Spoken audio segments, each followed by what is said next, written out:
Hey, it's Kip K from Make Magazine. I don't know about you, but using lawn and garden tools, probably not my favorite activity, but it's about to become one as we make a toilet paper launcher on this week's Weekend Project.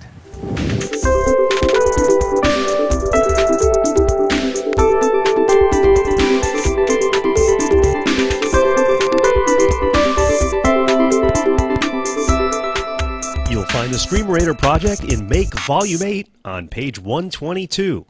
First, you'll need a generic electric yard blower. The one I picked up was $30. Keep in mind that your components may vary depending on the blower you get, so this is just a guide as to how to make the toilet paper launcher.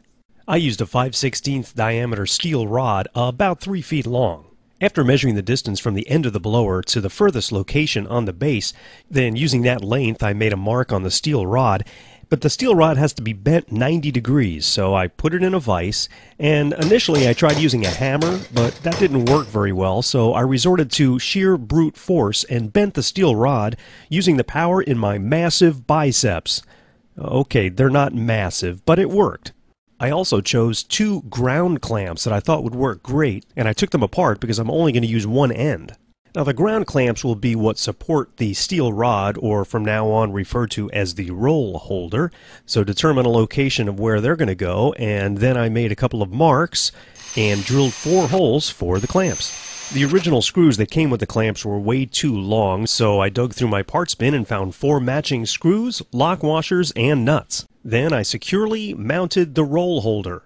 I also chose a 4-foot-long, flat-punched, 1/16-inch thick piece of metal, which will serve as our stabilizer. After making a few bends in the stabilizer, I laid it down over the roll holder to determine the full length, and took it out to the shop and hacked it. I also filed down and steel brushed the one end so it's not so sharp. I didn't want to get blood all over my toilet paper. Then, after making a couple more location marks and finding 2 more matching nuts, screws, and washers, I bolted in the stabilizer.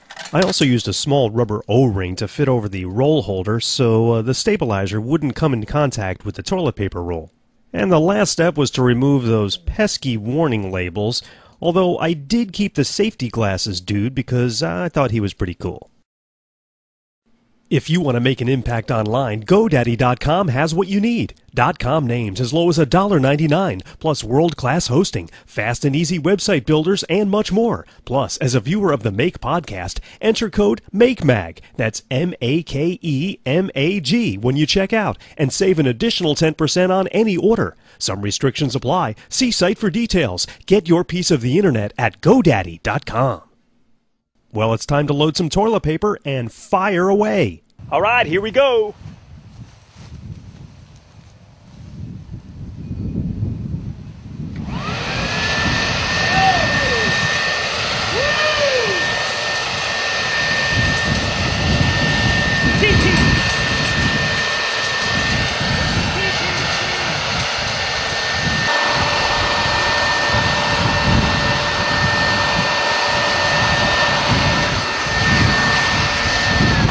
That's how to make the Streamerator a toilet paper launcher. We'll see you next time.